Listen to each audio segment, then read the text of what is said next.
This is Levi Roots, the Dragon Slayer. Yeah, respect. I like that. Well, listen, welcome to the show, Levi. Yeah, thanks very much, Martin. It's absolutely great to have you here. And the big question is where to start, really. I know that you're an entrepreneur famed from the Dragon's Den, also a Caribbean master chef and author of many a book, and a musician as well. And I think a little known fact, or at least one that not everybody knows, is that you are actually a MOBO nominee.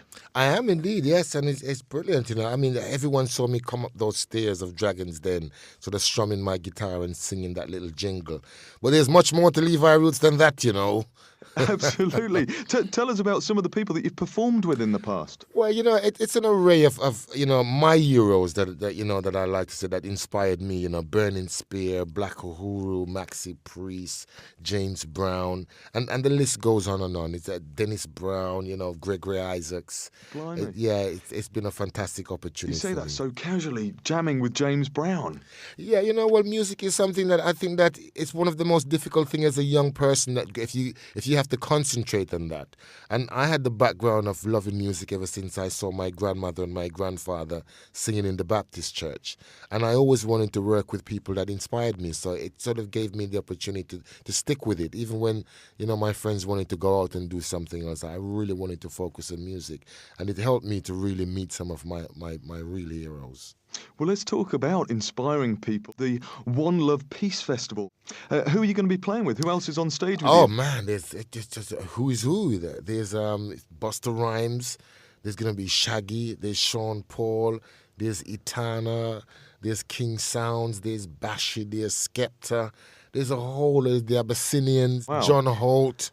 Yeah, it's going to be crazy. It's going to be a lot of fun, but there is a serious message to this as well. Absolutely, and I think that it's important that we use music, especially where young people is concerned, to convey any messages that we have for them, because they use music to inspire themselves, and I'm hopefully with all this sort of knife and gun crime, which is a problem in the capital at the moment, I'm hoping that all of us will be able to sort of convey some type of message to them to tell them how wasteful it is, and how much I'll be telling them that if I can do it, then anyone can do it. You just need to have a dream, be able to focus on that dream, and really go for it.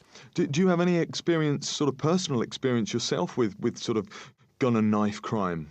Well, obviously, I grew up in Brixton, and I grew up in the time of in the 1970s and 80s, when it was the time of the sus laws, when you didn't even have to do anything but being black to get in trouble at that sort of time. And of course, I fell foul of the law a lot of the time because I was black. So, so I am black. So, I've experienced a lot of these things with these kids are going on nowadays. And I know that, it's just a few that are the real troublemakers. The majority of young peoples that we have in the capital nowadays, are law-abiding citizens, young people that really want to move forward and do something with their lives. But we've got to get them away from these few that are really the ones that are causing the problems. And that's the great thing about music, isn't it? Is that everybody listens to music, and it's a great way of connecting with the few and the masses. Yeah, like I said, it's a great way to convey messages, whatever message you have. It's the greatest medium in the world, because no matter where you're from, whatever language you speak, you can understand what music is trying to portray and get over to you. So I'm really hoping that the artists, the Shaggys and the Sean Pauls and this, will have something to say to these youths about how they've changed their lives, and how important it is for young people to really focus on something other than this kind of post-Cold War that seems to be taking over young people's lives. Well, we do hear about it a lot in the news, and it's great to have a sort of positive message with these events like the one happening in Wembley this weekend. I believe this weekend as well is a start of a new series on Dragon's Den. It'd be unfair if I didn't ask you, what's it like being in front of the dragons and sort of being breathed on, by their fire? Is it pretty hot in there? It is very hot. But dragons are fire-breathing things, man. Come on. And they're really like that. And there's a new dragon in town, of course. So it's really exciting to see how they've jazzed things up. And she's a woman. So, again, it will be special to see two women, two female dragons with their teeth out on Dragon's Den this time round. So there's going to be sparks flying. Absolutely. They can be tougher than the men, can't they? It's a pretty hot experience, I should imagine. And something else that's hot, of course, is your reggae sauce. I'm a big fan. It is, and it's been going great now. It's 4.5 years since I climbed those stairs, and I don't know what the BBC or the Dragons had thought when I first climbed those stairs, that maybe I'd have been a little past joke in one of these programs. But 4 years later, we're still going strong. It still is, I've got to say, the most popular product ever been on Dragons Den, and it's all thanks to my guitar and my song. Without giving any sort of secrets away, for anybody out there who's got a few recipes of their own and they're in the kitchen and they're sort of mixing and blending and putting it all together, well, how do you come up with a new idea, a sort of sauce or any dish, really? Well, for me, it's a bit like music, because, music is my inspiration, and I use that to focus on everything that I do. And it's the same thing with food. If I'm in my kitchen and I fancy to rustle up something, I put it together like I'm putting a bit of music together. You have the drums and you have the bass, and the herbs and spices all reflect this, and you line them out, and you put whatever you want to put in according to the vibes that you have. There are no rules in Caribbean cooking.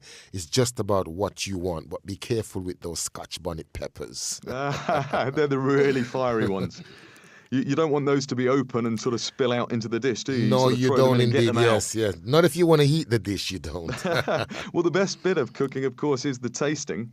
It is indeed, and to have friends around, to have people there, because again, food is a great way of, making friends, of people joining in conversation and that. And that's what Caribbean food is about, because I cannot remember growing up in the Caribbean and actually my grandmother cooking inside the kitchen. It was always done outside, and it's always great fresh air and barbecue, and it's always a healthy way to eat. So I say to everybody, get those barbecue out. That's if we get any sunshine left in this summer, that is. Well, talking about sunshine, I mean, we're in holiday season. A man as busy as you. Do you get to go away? Are you going away on a holiday? I do. Every opportunity I get, I nip off to Jamaica in a nice hammock in Clarendon somewhere with a nice rum punch. But really bit busy this time of year, doing a lot of events and that sort of stuff. And then, of course, when school goes back, I do a lot of schools. It's Black History Month coming up in October, so there's lots to be done. So no holidays for me yet. Never stop inspiring people. And I guess in Jamaica, there's, like you say, there's the great food, the music, and the rum. Absolutely. And I'm looking forward to releasing my sauce out there pretty soon. Because it spells Jamaica in its entirety, so it'll be a great triumph for me to sort of take Levi Roots back to his roots. Absolutely. Is it not over there at the moment? Not yet. We had a 5-year plan to make it, the #1 Caribbean brand here in the UK, and I think we've achieved that after 4 years. So we are ready now to sort of take it outside and go sort of world domination with the sauce. So watch out, Jamaica. That's it. They're going to love it. And a lot of your family are over there. Yes, big family over there. Like I said, an extended family as well too.